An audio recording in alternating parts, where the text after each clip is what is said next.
হয় ফ্ৰেন্ড, আজি মই আপোনাক ক'বলৈ ওলাইছো কেনেকৈ আপুনি আপোনাৰ নাম লিখা থকা 3D ৱালপেপাৰ এখন আপোনাৰ মোবাইলত কেনেকৈ আপুনি নিজে বনাব পাৰিব। হয় ফ্ৰেন্ড, আপুনি যদি এইটো জানিব বিচাৰে যে কেনেকৈ আপোনাৰ নাম লিখা থকা 3D ৱালপেপাৰ এখন আপুনি নিজে বনাব বিচাৰে, তেতিয়াহ'লে আপুনি এই ভিডিঅ'টো একেবাৰে শেষলৈ চাই থাকক। আৰু যদিহে আপুনি মোৰ চেনেলটোত প্ৰথমবাৰৰ বাবে আহিছে, তেতিয়াহ'লে মোৰ চেনেলটো প্লিজ ছাবস্ক্ৰাইব কৰিবলৈ একেবাৰে নাপাহৰিব।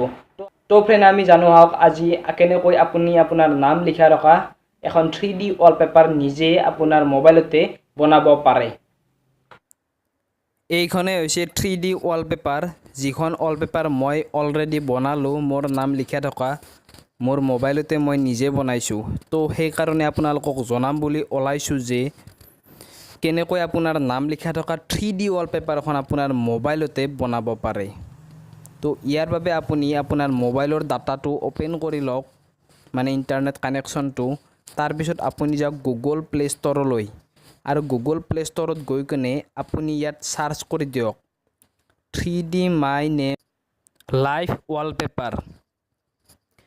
হয়, আপুনি গুগল প্লে ষ্ট'ৰত যাওক আৰু যাই কিনে আপুনি তাত চাৰ্চ কৰি দিয়ক 3D my name live wallpaper. এনেকৈ আপুনি লিখি কিনে আপুনি চাৰ্চ কৰি দিয়ক, আৰু চাৰ্চ কৰি দিয়াৰ পিছত ইয়াত যিটো ছেকেণ্ড যিটো অপশ্যন আছে, ক'লা যিটো দেখিবলৈ পাইছে এপ, আপুনি এই এপ্লিকেশ্যনটো আপুনি ডাউনলোড কৰক।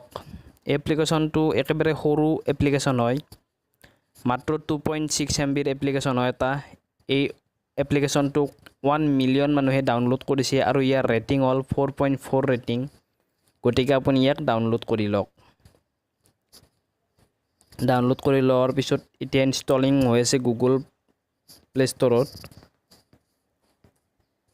তাৰপিছত আহি গ'ল আপোনাৰ মোবাইলত, আৰু মোবাইলত অহাৰ পিছত এই এপটোত আপুনি ক্লিক কৰক, আৰু ক্লিক কৰাৰ পিছত আপুনি ওপৰত 3 ডটত যাওক, যাই কেনে ইয়াৰ ছেটিংছত যাওক। ছেটিংছত যাই কেনে আপুনি ইয়াত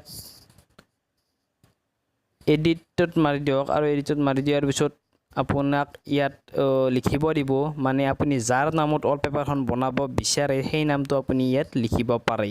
ছাপ'জ মই মোৰ নামটো ইয়াত লিখিছোঁ, আৰু মোৰ নামত 3D ৱালপেপাৰ মই বনাব ওলাইছোঁ। তাৰপিছত আপুনি ফণ্ট, মানে এইটো আখৰবিলাকৰ ষ্টাইল এনেকৈ আপুনি আপোনাৰ মন পচন্দৰ আখৰৰ ষ্টাইল ইয়াত দিব পাৰে। আৰু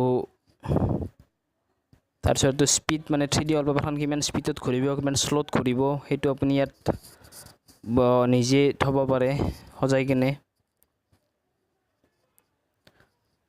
তাৰপিছত এতিয়া হৈ গ'ল আপোনাৰ নামৰ সেইখন 3D ৱালপেপাৰ।